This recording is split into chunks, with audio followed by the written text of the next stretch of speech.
Hi friends, good morning. This is Tulasi. Welcome to Tulasi vibes. ఈరోజు veg బిర్యానీతో పాటు నాటుకోడి గుడ్డు అవి చేస్తున్నానండి. అంటే నాటుకోడి గుడ్డు బాయిల్ చేసి వెజ్ బిర్యానీతో పాటు సర్వ్ చేసుకోవటమే. ఫస్ట్ అయితే బటర్ వేసాను సగం. ఆ తర్వాత ఒక 2-3 టేబుల్ స్పూన్స్ ఆయిల్ వేసుకున్నాను. ఈ ఆయిల్ ఫ్రై అయ్యేలోపు బటర్ కూడా స్లోగా మెల్ట్ అయిపోయి రెండు ఈక్వల్గా కుక్ అయ్యే టయానికి మనం గరం మసాలా అంటారు కదా, హోల్ గరం మసాలా, లవంగాలు, బిర్యానీ ఆకు, చెక్క, యాలుక్కాయలు ఇవన్నీ కూడా వేసి లైట్గా ఫ్రై అయిన తర్వాత కొంచెం షాజీరా, బిర్యానీ దినుసులు ఉంటాయి కదా, మసాలా దినుసులు, అవన్నీ వేసిన తర్వాత కొంచెం లైట్గా ఫ్రై అయ్యాక కట్ చేసి పెట్టుకున్న ఆనియన్ పీసులు 1 కప్పు యాడ్ చేసుకోవాలి. ఇవి మనకి ఫ్రై అయ్యాయంటే అందులో ఉన్న ఫ్లేవర్స్ అన్నీ కూడా ఆ బిర్యానీకి అనేది ఎగ్జాక్ట్గా మొత్తం పడతాయన్నమాట. ఈ ఆనియన్స్ కట్ చేసినవి 1 ఆనియన్ అండి ఇది. ఇలా ఆనియన్ వేసేసుకున్నాను. తర్వాత పచ్చిమిర్చి, ఆనియన్ వేసిన తర్వాత పచ్చిమిర్చి వేసుకొని అందులో వేగుతూ ఉంటేనే అండి ఆవు నెయ్యి ఉంటుంది కదా, ఆ ఫ్లేవర్ అనేది చాలా బాగుందనమాట. ఆనియన్స్ పచ్చిమిర్చి వేగుతున్నప్పుడు కొంచెం సాల్ట్ వేసామంటే ఆనియన్లో వాటర్ బయటకు వచ్చేసి తొందరగా కుక్ అయిపోతాయి అన్నమాట. ఇలా ఫ్రై చేసుకున్న తర్వాత కట్ చేసి పెట్టుకున్న క్యారెట్, మన దగ్గర ఏ వెజిటేబుల్ ఉన్నా కూడా ఆలు, క్యారెట్, బీన్స్, పచ్చి బఠానీ, ఆకుకూరలు ఉంటాయి కదా, పాలకూర వేసుకోవచ్చు మీరు. ఏదైనా కొత్తిమీర, పుదీనా, ఇలా అన్ని రకాలు వేసుకోవచ్చు ఇష్టపడిన వాళ్ళు. కొంతమంది ఏంటంటే ఎక్కువ ముక్కలు అవి ఇష్టపడరు. ఈ పేస్ట్ వచ్చేసి కొంచెం అల్లం, కొత్తిమీర, పుదీనా, పచ్చిమిర్చి, కొంచెం పచ్చి కొబ్బరి, జీడిపప్పు ఇవన్నీ కలిపి లైట్గా వేసుకున్నానండి. ఎక్కువ మీరు పేస్ట్ వేసినా కూడా మనం కుక్ చేసేది నేను ఒక గ్లాసే కాబట్టి అంత పేస్ట్ వేసినా కూడా వేస్ట్ అవుతుందన్నమాట. అంటే ఎక్కువ అది పేస్టే మనకి ఆ రైస్ ఫ్లేవర్ని డామినేట్ చేస్తుందన్నమాట. అంత బాగోదు తినటానికి. అందుకనేసి ఇలా మనం తక్కువ ఐటమ్స్, కొంచెం జీడిపప్పు, కొంచెం లైట్గా కొబ్బరి, 1 పచ్చిమిర్చి, అంటే కొంచెం స్పైసీనెస్ కోసం అనమాట. ఇందులో కారం ఏమి వాడం కాబట్టి పచ్చిమిర్చి వేసుకుంటే ఆ స్వీట్నెస్ అనేది తెలియకుండా ఉంటుంది. ఆనియన్, క్యారెట్, పీస్ అంటే గ్రీన్ పీస్ ఇవన్నీ కూడా స్వీట్గా ఉంటాయి కాబట్టి. తర్వాత ఆలు, క్యారెట్ వేస్తున్నానండి. అవి కూడా లైట్గా ఫ్రై అయిన తర్వాత మనం పచ్చి బఠానీ ఉంటుంది కదా, అవి వాటితో పాటు మీల్ మేకర్ అంటారు కదా, చిన్న చిన్న పీసులు ముందుగా వాటర్లో మనం నానపెట్టుకోవాలి.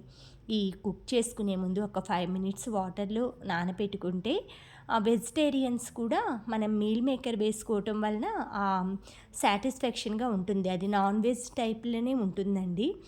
తినేటప్పుడు మనకి కొంచెం అలా అంటే ఫైబరీగా అలా అనిపిస్తుంది అనమాట. వెజిటేరియన్స్ ఎక్కువగా కూడా మీల్ మేకర్ వాడుతూ ఉంటారు. మీల్ మేకర్ హెల్త్కి చాలా మంచిదండి. ప్రతిరోజు కూడా ఒక గుప్పెడు ప్రతి కూరలో కూడా మనం వేసుకోవచ్చు అనమాట నానబెట్టుకొని. ఇవి వచ్చి పచ్చి బఠానీ అండి. నేను స్టోర్ పెట్టుకుంటానన్నమాట 6 మంత్స్కి, 1 ఇయర్కి. సీజన్లో వచ్చినప్పుడు ఎక్కువ క్వాంటిటీలో పర్చేస్ చేసి అవన్నీ ఒలుచుకొని ఏదైనా ఎయిర్ టైట్ కంటైనర్లో డీప్ ఫ్రిడ్జ్లో స్టోర్ చేసుకున్నామంటే మనకి 1 ఇయర్ 6 మంత్స్ దాకా ఫ్రెష్గా ఉంటాయి. ఏ మాత్రం కూడా పాడవ్వండి. ఇలా యూస్ చేసుకుంటే మనకి దొరకని సీజన్లో కూడా ఫ్రెష్గా మనం వాడుకోవచ్చు అనమాట గ్రీన్ పీస్ అనేవి. ఆ తర్వాత మనకి ఫ్రిడ్జ్లో పెట్టినవి అన్ని ఎక్కువ రోజులు అది వాడటం హెల్త్కి మంచిది కాదు అలా అంటారేమో. కానీ మనం బయట గ్రీన్ పీస్ 24 అంటే మనకి 365 డేస్ అయితే ఎక్కడా పండవండి. వాళ్ళు కూడా దొరికే సీజన్లో స్టోర్ చేసుకొని ప్రిజర్వేటివ్స్, ఫ్రీజర్, డీప్ ఫ్రిడ్జ్ల్లో ఎక్కువ ఇంకా కూలింగ్ ఐస్లో పెడతారనమాట. వాటికంటే మనం నార్మల్ కంట్రోల్గా ఉన్న మన ఫ్రీజర్లో పెట్టుకున్నామంటే హెల్తీగా మనం చక్కగా అవి సేవ్ చేసుకోగలము, యూస్ చేసుకోగలము, స్టోర్ చేసుకోగలము, యూస్ చేసుకోగలము. అలాగా మీల్ మేకర్ కూడా యాడ్ చేసేసుకొని మనం 1 గ్లాసు బియ్యానికి 1.5 గ్లాసు వాటర్ పోసుకోండి. తగినంత సాల్ట్ యాడ్ చేసుకోండి. ఎందుకంటే మనకి టమాటాలు, ఉల్లిపాయలు వీటన్నిటిలో కూడా వాటర్ ఉంటుంది కదా! ఆ వాటర్ కంటెంట్ ఈ మసాలాలు వాటన్నిటిలో మనం 2 గ్లాసెస్ వాటర్ పోసామనుకోండి, ఇంకా అది మెత్తగా అయిపోతుందనమాట. ఎప్పుడైనా బిర్యానీకి, పులిహోరకి 1కి 1.5 గ్లాసు వాటర్ పోసుకుంటారనమాట. తర్వాత ఇది నేను కుక్కర్‌లో అయితే పెట్టనండి. కుక్కర్‌లో పెట్టామంటే ఆ మసాలా అంతా పైకొచ్చేస్తుంది. విజిల్స్ వచ్చి మనం ఆఫ్ చేసి ఓపెన్ చేసే టయానికి. మళ్ళీ అంతా పట్టించుకోవాలి. మనకి రైస్‌కి అంతా ఫ్లేవర్స్ అయితే కుక్కర్‌లో పెట్టడం వలన చక్కగా పట్టవనమాట. అందుకని నేను కుక్కర్‌లో పెడతాను. బట్ పైన విజిల్ పెట్టకుండా మామూలుగా ప్లేట్ పెట్టేసి ఇలా చిన్న మంట పెట్టేసేసి ఒక 15 మినిట్స్ బాయిల్ చేసేస్తాను. మొత్తం కూడా చక్కగా కుక్ అయిపోతుంది. తర్వాత దగ్గరికి వచ్చిన తర్వాత ఒక 5 మినిట్స్ పెట్టేస్తాను. ఈలోపు నాటుకోడి గుడ్లు పొట్టు అవి తీసుకున్నానండి. ఇవి చిన్న సైజులోనే ఉంటాయి. లోపలైతే ఫుల్ యెల్లో కలర్‌గా ఉంటుందన్నమాట. చూసారు కదా! అప్పుడప్పుడు ఇలా కలుపుతూ ఉంటే ఆ ఫ్లేవర్స్ అన్నీ కూడా మసాలాలు, ఈ గ్రీన్ పీస్, మీల్ మేకర్ అంతా కూడా రైస్ అంతటికి మొత్తం పడుతుందనమాట. అదే కుక్కర్‌లో అనుకోండి ఇవన్నీ కూడా పైకొచ్చేస్తాయి మనం వేసినవన్నీ.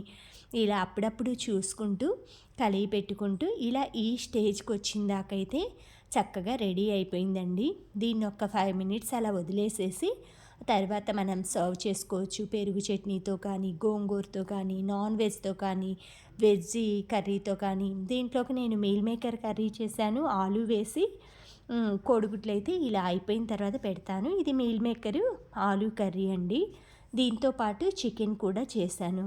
ఈ విధంగా మనం అప్పుడప్పుడు 2 వెజ్జీ, నాన్ వెజ్జీ అంటే ఇంట్లో వెజిటేరియన్స్ ఉంటారు, నాన్ వెజిటేరియన్స్ ఉంటారు కాబట్టి వాళ్ళిద్దరి కోసం అనమాట ఇలా మనం ప్లాన్ చేసుకున్నామంటే బావుంటుంది. ఇద్దరిని సాటిస్ఫై చేసినట్టు. తర్వాత వడలు కూడా చేశాను. చికెన్ అయితే ఫ్రైకి ఆవగిచ్చాను. కర్రీ కూడా ప్రిపేర్ చేశానండి. వడల్లోకి, రైస్‌లోకి అలా వేసుకోవచ్చు అనేసి. ఇంతేనండి ఈరోజు వీడియో.